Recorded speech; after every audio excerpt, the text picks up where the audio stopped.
Now, what I'd like to do now is discuss kind of this wedding feast at Canaan as a sign miracle where Jesus makes water into wine.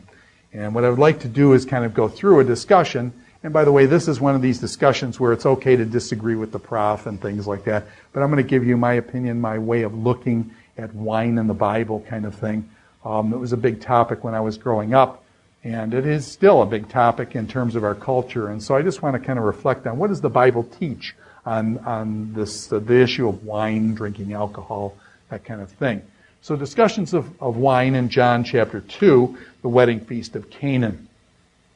Coming out of that, we just talked about that, where Jesus' mother asks him, and Jesus makes water into wine, and he makes many, many gallons of it, well over 100 gallons of wine for these people to drink. Okay, so first of all, drunkenness is a sin.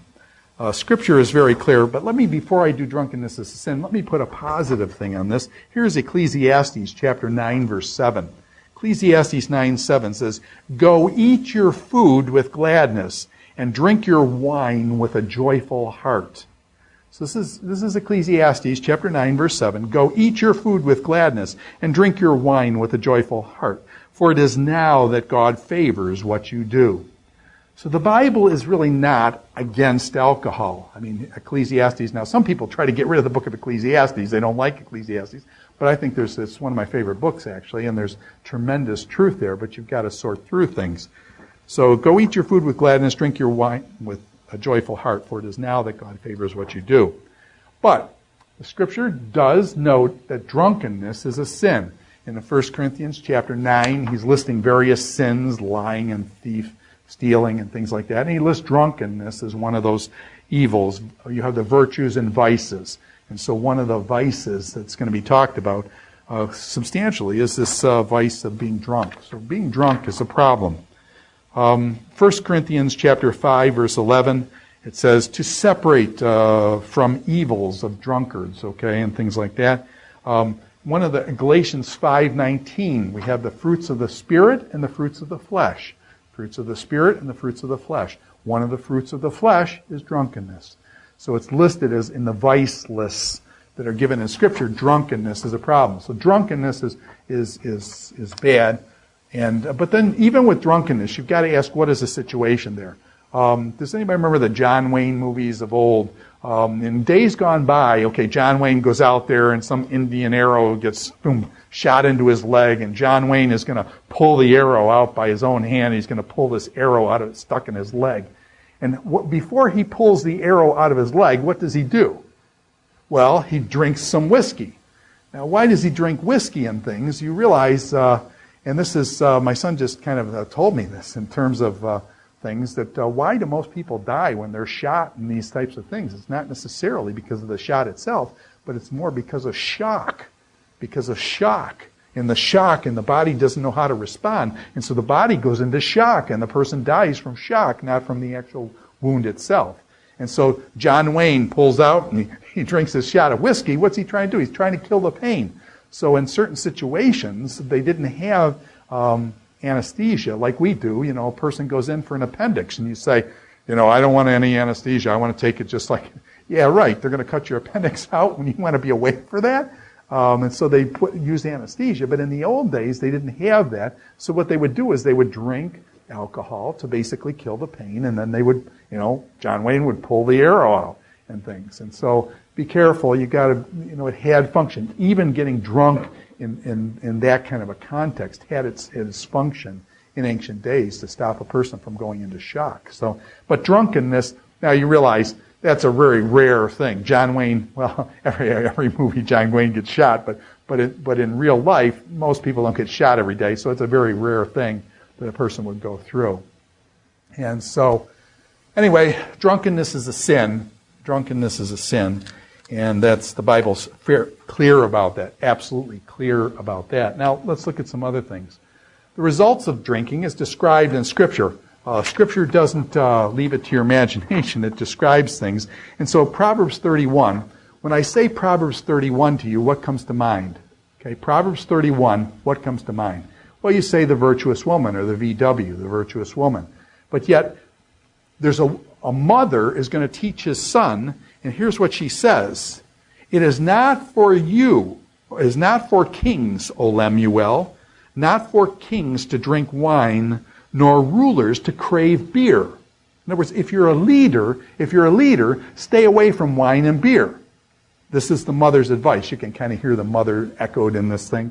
It is not for kings, O Lemuel, not for kings to drink wine, nor for rulers to crave beer, lest they drink and forget what the law decrees. Lest they drink and forget what the law decrees. In other words, when somebody drinks and they drink a little bit too much, what happens to their sense of justice, of right and wrong? It goes down. I grew up in an environment where I played basketball and played football, played a lot of sports and stuff when I was growing up.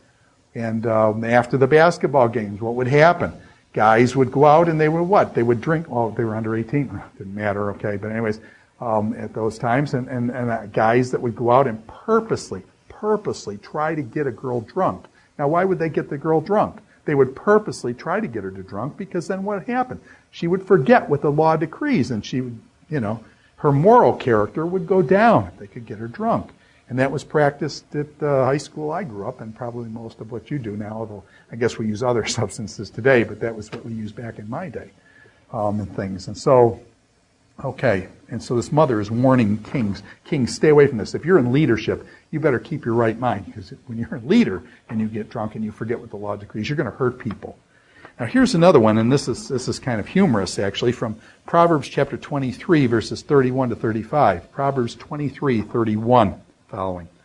Do not gaze at wine when it is red, when it sparkles in the cup, when it goes down smoothly. Now you say, man, that's an advertisement for like, Budweiser or something. Do not gaze at wine when it is red, when it sparkles in the cup, when it goes down smoothly. In the end, it bites like a snake. It poisons like a viper. Your eyes will see strange sight, and your minds imagine confusing things. You will be like one sleeping on the high seas, lying on the rigging. Okay? And so you see this boat on the high seas with the rigging, the mast going back and forth. You'll be like one lying on the rigging, on the high seas and stuff. They hit me, you will say, but I am not hurt. They beat me, but I don't feel it. When can I wake up so I can have another drink? Okay?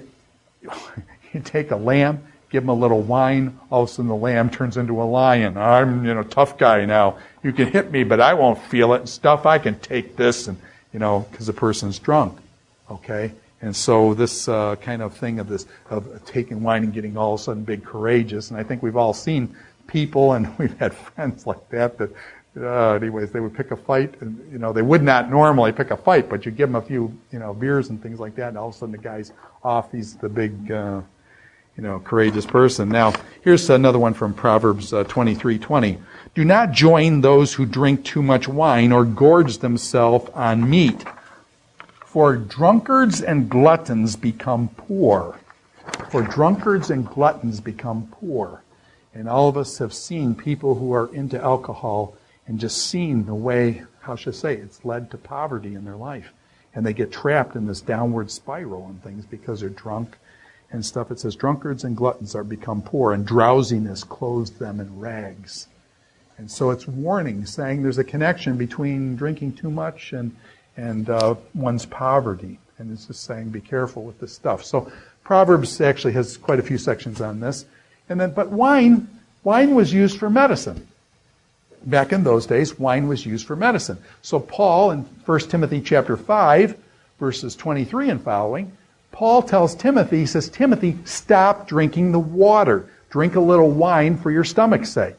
Well, Timothy, apparently, and if you've ever traveled, especially over in the Middle East, you know about drinking water. You drink water in that culture, you're in big trouble, man. I mean, they got bacteria in this water that will give you'll be running from now in 2, 3, 4 days. You'll have the runs because basically the water is no good. There's bacteria in the water. So the only way you can do this, and I tell anybody who travels, you're going to drink the water, you better have a good supply of Imodium AD, man, to plug you up, because you're going to get sick. You drink the water. Okay? That's why a lot of people bottled water over there today and things. But he basically says, drink a little wine for your stomach's sake. Does the wine kill the bacteria? Yes. And so, so you basically drink a little wine for your stomach's sake. You don't get this kind of problem. It was used as a painkiller. Do you remember in Luke chapter 10, this is verses 34 and following, with the Good Samaritan? The Good Samaritan takes the guy who's all beat up. What does he do? He mollifies the wounds by pouring wine on the wounds to help with the bacteria and various things. And the wine is used on the wound and stuff. This is in Luke chapter 10. It's used as a medicine kind of for the healing process and to aid in that. Now, in the Scripture, there's 3 types of wine, particularly, and now this is going back to an Old Testament thing, but there's basically sheker, which is often translated strong drink. There's yayin, which is, the yayin's just a regular wine, and then there's tirosh. Tirosh is said to be new wine, and so those 3 words, sheker, yayin, and tirosh, strong wine, regular wine, and new wine, is a lot of what's described in the Old Testament and things. And so I should say when I'm looking at this, and nobody, strong drink obviously has the power to get you soused and stuff. Wine, no problem. By the way, I should say, do you remember Melchizedek came out to Abraham and they had a communal meal together using wine? So here you have Melchizedek, which is a Christ figure in the Old Testament, with Abraham drinking wine in a communal meal in the Old Testament. It was used in Deuteronomy 14:26. Yayin, wine, was used as a blessing and things. Even Madam Wisdom, which is really interesting, in Proverbs chapter 9, verse 2, even Madam Wisdom. Now, this is not Madam Folly. Madam Folly in Proverbs is contrasted with Madam Wisdom, but Madam Wisdom prepares her wine for the young man. Okay, and so even Madam Wisdom prepares this and stuff. So, yeah, it's a problem. By the way, it also was a problem in the ancient world. I mean, you've got Lot's daughters. Do you remember Lot's daughters in Genesis chapter 19? Lot's daughters getting him drunk and then conceiving from their father, but they get him drunk first. You can see that same kind of thing where they get him drunk and he doesn't know what he's doing kind of thing. Now, here are some things the Bible does not teach about alcohol. First of all, the communion was not wine, real wine. I mean, when I grew up, they say, no, Jesus in the communion was grape juice. It was new wine. I should mention, too, on the new wine, this is interesting, I think, that new wine, do you remember in Acts chapter 2 with the Feast of Pentecost and the Spirit coming down in Acts 2 on Peter, and Peter speaking in other tongues, and all these people are there at Pentecost, and you have basically what's Pentecost happening there in the speaking of tongues. The people accused Peter of being drunk on glucose or new wine. So even new wine in Acts chapter 2 has the ability to get one soused, okay? And new wine, okay? Well, what am I saying is this. When you've got grape juice and you take it off and you crush the grapes and you make juice out of it, how long does that stay grape juice if you don't have any refrigeration? Now you say, well, just turn your refrigerator up. Yeah, right. 2,000 years ago, these people did not have refrigeration like we have refrigeration. They used to do some things with ice, some things underground, and things like that, but still not like we have refrigeration. So the new wine went bad. How should I say? The grape juice would turn to new wine rather quickly. What are we talking? 2 or 3 or 4 days that this stuff will actually turn. And so so new wine does not mean that it did not have any alcohol in it. No, even new wine in Acts chapter 2, even new wine had the ability to get one drunk. So communion, Jesus said, take this cup. Take this cup. And the cup had wine in it. And it describes it in Scripture, the oinos there, the wine being used in the communion cup. Many of you go to churches. If you go to an Anglican church or whatever, you have, and I think it was for me, it was St. Andrew's Church in Jerusalem. St. Andrew's Church is a Scottish Presbyterian church there. And in that church, when they passed the cup around, by the way, what bothered me most was it was one cup for the whole church and things. So everybody is like taking from one cup. And I was worried I was going to get sick from somebody else. But apparently the wine's helpful in that regard in keeping the bacteria down. But there's one cup that's sent around, and many churches do serve wine in their communion and things. Although I've had communion services where they serve apple juice. So, but some follow the tradition going back to Jesus of using wine in the cup. By the way, the wine in the cup actually goes back to the Passover service, and the Jews have been doing the Passover service for what, 3,000 years now? Over 3,000 years, and the Jews in their Passover service, they serve wine in the cup. And so Jesus is having a Passover meal with the matzah, the unleavened bread. That's the Passover service. And so Jesus is doing that with his disciples. And we know if you go to a Jewish synagogue today, even till this day, you'll find wine in the cup. So the Bible does not teach abstinence. The Bible does not teach abstinence anywhere. The only people that abstained were people that were, somebody brought this up in class, were the Nazarites. Okay, do you remember back from Numbers chapter 6 that you had these Nazarites? And so people like Samson was a Nazarite from birth, and he was not supposed to have any product of the grape. By the way, that includes raisins or eating grapes or anything, not just wine, but the whole thing of the grapes. Samuel was another Nazarite. We get in the New Testament, the Apostle Paul. In the New Testament, the Apostle Paul takes a Nazarite vow, and he goes up to Jerusalem to burn his hair. He's going to cut his hair and burn it on the altar to complete his Nazarite vow. So a person could take a Nazarite vow. They could be a Nazarite from birth. Some people think John the Baptist, Nazarite from birth. And then didn't eat product of the grape, touch dead bodies, or and let their hair grow, and then cut their hair and sign. Other times you could take a Nazarite vow for just a couple of years. So you could take it for a shorter period of time, and then you complete your Nazarite vow. It wasn't something you did all your life.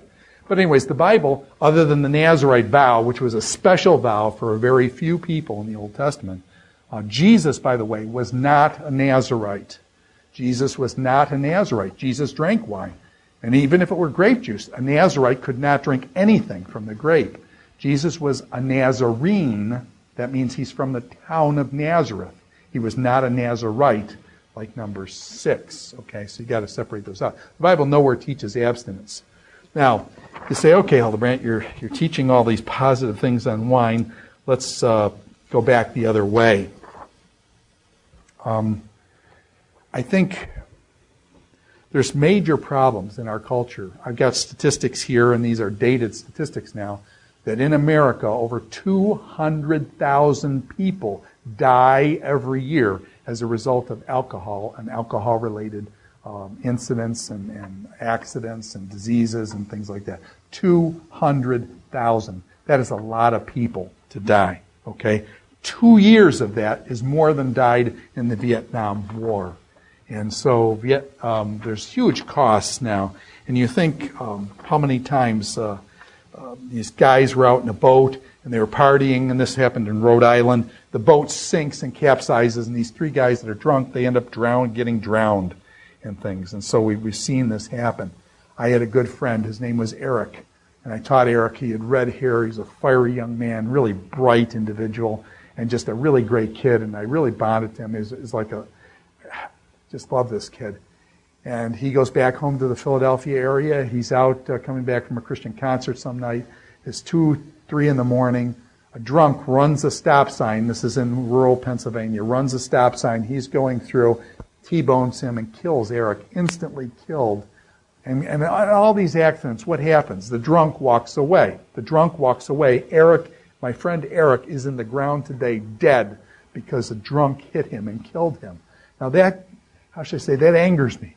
Eric had all his life in front of him. He was going to do pre-med, and he had the brains to do it. He was all geared up for this, and he was killed dead by a drunk. And you just say, the stuff is bad.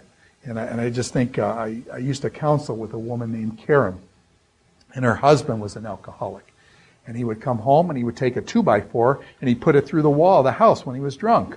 And then he would get up the next morning and proceed to beat on his boys because he thought they put the 2x4 through the wall. And it was he who put the 2x4 through the wall when he was drunk, and he couldn't remember doing it, so he thought it was his sons.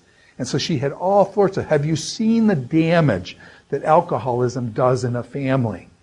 And what that does to the family. You get a father who's drunk all the time and stuff like that. He gets drunk. It's abusive situation for the wife, abusive situation for the boys. And you know what's really bad? It's really interesting to me, too, that Karen, her husband, was an alcoholic. He drank too much. He did all this damage on his boys. Now, you think that those 2 boys, when they grew up, you'd think that they would see their father and turn from the ways. Do you know what happened? When those boys hit about 17 or 18, you know what they're doing? They're drinking too, just like their dad. And so you have this coming down from generation to generation, and it's just really, it's really sad and things. So I just, it's estimated, and this goes back to the 1970s, this figure, $50 million Alcohol abuse basically costs the American people $50 million now. That was in 1975. You can imagine it's astronomical now. Half of the tragic traffic fatalities are a result of alcohol. Drinking and driving. How much is alcohol involved in robbery? How much is alcohol involved in rapes that go on and things in our country? Assault and homicide. How much are those involved with alcohol as well? 1/3 of the suicides. 1/3 of the suicides involve alcoholism. So it's a big deal. So as a result, then, I've taken a personal stance now, and it hasn't worked out. I'll just describe this. There's pros and cons to this, and I realize a lot of them are cons now. In my home, I don't drink. I'm a teetotaler. Gordon College would have let me outside of college campus and stuff like that. I can drink wine at the meals. There's no problem from the college where I teach and things at this. However, I've taken a kind of a total abstinence myself. I don't have alcohol in my house and things. I actually hate alcoholism, and I hate what it's done to the people that I know. Like I said, my good friend Eric is dead. Karen's husband has done all sorts of bad stuff and things, and I've just seen too much of it. My brother-in-law, David, who's a good friend of ours, when he was, this is back a couple decades ago now, but he basically was, again, drinking too much and took his $30,000 truck and made a left turn right in front of somebody, totaled the truck. He has basically lost everything. The government was after him for what he did and stuff, and so he ends up coming to our house and stuff, and we put him up for about 6 months, basically while he was getting back on his feet. We picked up everything the man held in the back of our van. He was an expert carpenter and stuff. He's probably made much more money than I'll ever make in my lifetime. And yet he just got into this drinking and party and stuff, and it just it's really wrecked a lot of his life and the potential there. And so I hate alcoholism. I've often told people that if alcoholism was a person and came into my class and I had the ability with my bare hands to kill it and destroy it with my bare hands, I would do that in front of 100 students at Gordon College, and I wouldn't care. I would be fired. I'd be kicked out of school. It's okay. If I could save the world from alcoholism and the damage that it's done, I hate it. I hate it on the damage that it's done. So I take a personal stance of abstinence. Now, by the way, does the Bible teach that? No, the Bible doesn't teach that. That's my own thing because of Eric and others that I've just reacted. And it's perhaps an overreaction on my part. It's kind of ironic to me that all my kids drink. So it's kind of funny, I take an abstinence position. You say, well, you set them up for that because you took such a hard line. They go off and drink and stuff, and that's possibly true. But I know I've got to be true to myself, not just to my kids. And I also want to be sensitive to, I had another friend, Niles, who's a good friend of mine, and he said, as he's reflecting back on, now he's 8 years old now, and Niles reflecting back on his kids and said that his daughter went over to her uncle's house, his brother, or his wife's brother, and basically the uncle gave his daughter some alcohol. This girl was an alcoholic, and as soon as she tasted it, she was hooked. And for 20 years or so of her life, went down the tubes, basically because of alcoholism. And I think she's over it now. But it was like 20 years of her life were messed up on marriage after marriage and things. And so, anyways, I'm just suggesting I really hate it and stuff. I guess I would take a soft abstinence position. In other words, when I was in Israel, for example, we have some good friends, Perry and Elaine, and we lived with them for a year in Israel. We split an apartment for $45 a month. It was really cheap. It was really a good time in life. And they knew that I didn't drink. And so we went to this lady, Ora Lipschitz's house, who was she was the director, was going to take us into Sinai. She's one of the world's leading experts on Sinai. So we're going to go down to Sinai for 3 weeks and kind of walk around in Sinai for 3 weeks in the desert there. It was an absolutely incredible experience. We go to Ora's house. Now, first of all, we're in Jerusalem, we're in a foreign country and things, and over in Israel, they drink wine with their meal. And so Ora comes out and basically, choom, choom, she's filling up everybody's glass of wine. And I'm there. To not take wine would have been an insult to her.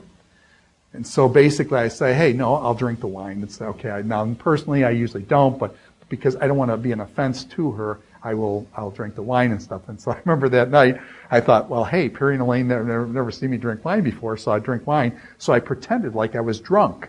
I thought, and so after we left Ora's apartment there, I went out and I just started, walking funny and bumping into things and pretending I was drunk.